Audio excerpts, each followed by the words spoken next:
ازيكم يا حبايب قلبي؟ عاملين ايه؟ وحشتوني جدا جدا جدا. عاملين ايه كلكم؟ اخباركم ايه في رمضان؟ كل سنة وانتم طيبين. يا رب الشهر ده يكون يا رب كده خير علينا جميعا يا رب. ويا رب يا رب يعودوا علينا كده ايه، موجودين كده مع بعضينا كده، وبالخير واليمن والبركات ان شاء الله. النهارده هنعمل مع بعض بقى فيديو حلو جدا، هنعمل اكله حلوه جدا. بصوا لفت القمر الدين دي كنت مطلعاها على اساس ان انا هعملها. بس انا ما كملتهاش معاكم. قطعتها كده وحطيت عليها ميه وقلت هحطها على النار وهعملها مهلبيه، بس انا ما كملتهاش ماشي. دي اول حاجه بدات بيها يومي. بصراحه ربنا كان حصل ظرف يعني عندي في اليوم ده، فطبعا ايه يا دوبك على قد الفطار بالظبط. بعد كده رحت بلع بلح، كان نفسي بجد بالبلح بالميه، نفسي فيه، فقلت اعمله. غسلته ورحت حاطه فيه ميه، وهحط فيه حبه ايه، جوز هند. بس بتسيبيه بقى يعني ينزل سكره في قلب الميه وكده، لو محتاجه سكر بتروحي حاطه له معلقه سكر وخلاص، ده لو محتاجه يعني. النهارده هنعمل اكله حلوه جدا، هنعمل مع بعض جمبري مقلي وشوربه، وهنعمل بكلاويز حلو جدا مع بعض. هنا حطيت معلقه توم وحطيت معلقه هريسه شطه، وحطيت كده ليمونتين عصرتهم.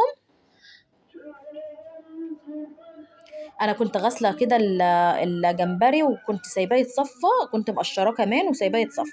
حطيت بقى هنا ايه، حطيت ملح وكمون وكزبره وبابريكا وكركم وكاري وسنه بودره زعفران صغيره عشان يخلي اللون حلو. حطيت معلقه خل وحطيت معلقه صويا صوص.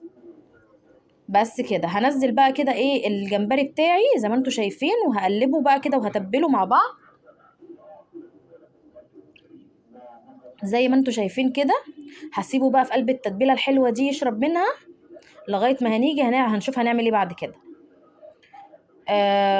انا كده بصوا، البكلاويز ده بيتغسل ازاي يا جماعه؟ بيغسله، بنقعه في ميه كذا مره، انقعه واسيبه شويه، وهلاقي هتيجوا بقى تيجي تشيلوه من الميه.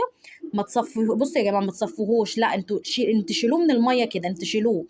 وبعد كده تروحوا مغيرين له الميه وحطوه حاطينه في ميه تاني كذا مرة، وفي الآخر خالص آخر مرة حطوا فيها مية وملح وحطوه، هتلاقيه فتح معاكوا كده كله. وبعد كده بتروحوا شاطفينه بقى من المية دي، تسيبوه نص ساعة ولا حاجة، وبعد كده تشطفوه من المية دي. هنا جبت كده كوبايتين دقيق. الكوبايتين دقيق دول حطيت فيهم معلقتين كبار نشا، وحطيت ملح وحطيت كمون وبابريكا وكركم وكاري، نفس البهارات اللي انا حطيتها في التتبيله. تمام. خدت نصهم وزودت عليهم ميه زي ما انتم شايفين بقى كده، عشان هعمل عجينه زي عجينه الكريب كده، بس تقيله شويه عن عجينه الكريب. وهنزل فيها الجمبري بالتتبيله بتاعته. بصوا لونها خطير ازاي. اللون ده يا جماعه حلو جدا، علشان هو ده اللي هيأسس لنا لون الجمبري لما يتقلي. هنا بقى النص التاني بتاع الدقيق هحط عليه ايه، كان عندي معلقتين اتنين آه فيجيتور حار. هقلبهم بقى مع بعض كده، معلقتين اتنين بس مش كتير. ممكن تحطي كيس فيجيتار حار من اللي هو الجاهز ده ابو 5 جنيه. معايا هنا حله بقى هنعمل البكلاويز. بصوا الحله حطيت فيها البكلاويز، وهحط فيها بصلايه يعني بصلايه وسط. انا يعني البصلايه بتاعتي دي صغيره، فانا حطيت بصلتين صغيرين، فهمتوا يعني؟ هي بصلايه وسط، وبقطعها تقطيع كبير عادي اي تقطيعه. وهحط فيها طماطم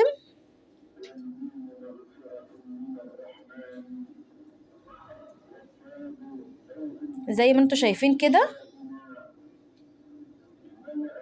وهحط توم، وهحط هريسه حاره.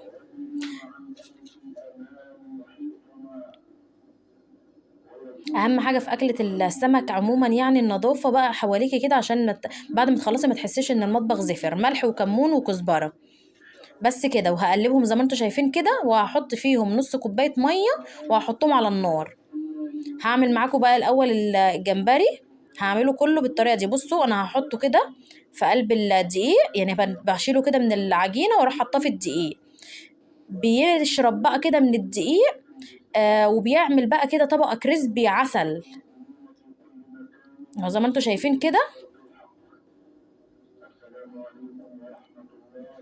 انا هنا عملتهم كلهم وهقليهم قدامكم. بصوا بقى، هي الجندوفلي اهو، البكلاويز اهو، بصوا نص كوبايه ميه صغيره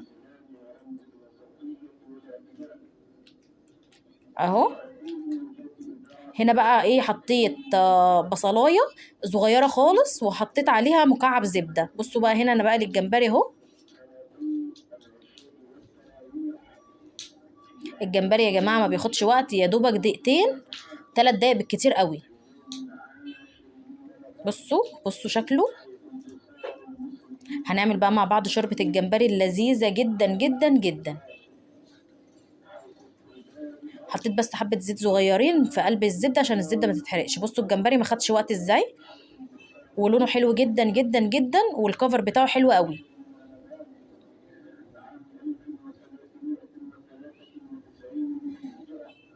زي ما انتوا شايفين كده نزلت بالجمبري، هقلي فيه كله بقى.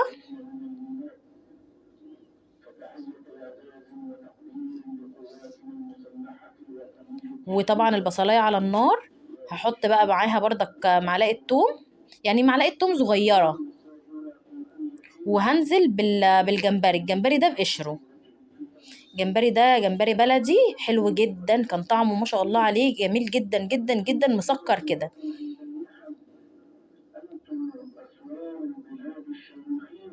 اهو. الجمبري اهو، بصوا لونه حلو جدا، والنشا حلوه جدا بتخلي الطبق مقرمشه كده، خطيره.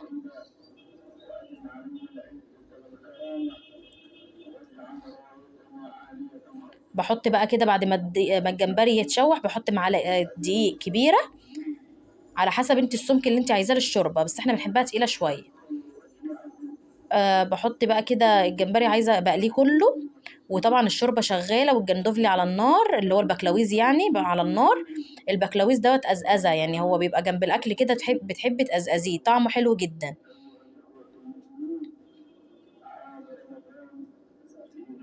يلا صلوا على النبي يا جماعه، وما تنسوش تحطوا لايك وشير وسبسكرايب للقناه، وطبعا تعليق حلو كده منك ليا عشان يشجعني انزل لكم فيديوهات تانية كتير. نزلت هنا كده بميه على الجمبري، ميه سخنه، وبقلب كويس بقى علشان ايه دي ما يتكتلش. بصوا، وهحط مكعب واحد مرق، وهحط ملح وفلفل اسود. بجد احلى شوربه هتشربيها، شوربه حلوه جدا جدا جدا. وطبعا شوربه الجمبري ديت احلى شوربه. زي ما انتم شايفين بقى كده بخلص قلي في الجمبري. بصوا الجمبري طالع كانه، بصوا بانيه، فراخ مقرمشه. هنا بقى كده رحت نازله بلبن،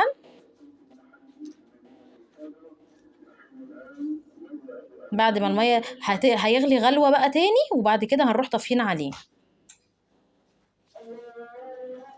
هنا كان عندي سلطه، وعندي خضره قلت افرشها كده تحت الجمبري،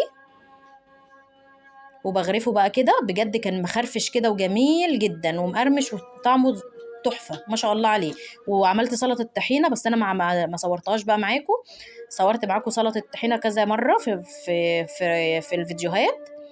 غرفت كده البكلاويز، حطيتها هنا كده عليه حبه خضره بس كده، والشوربه بتاعتنا اتغرفت وليمون، وطبعا البلح. وبجد كان فطار حلو جدا. ويلا بقى حطوا لي لايك وشير وسبسكرايب للقناه، والسلام عليكم ورحمه الله.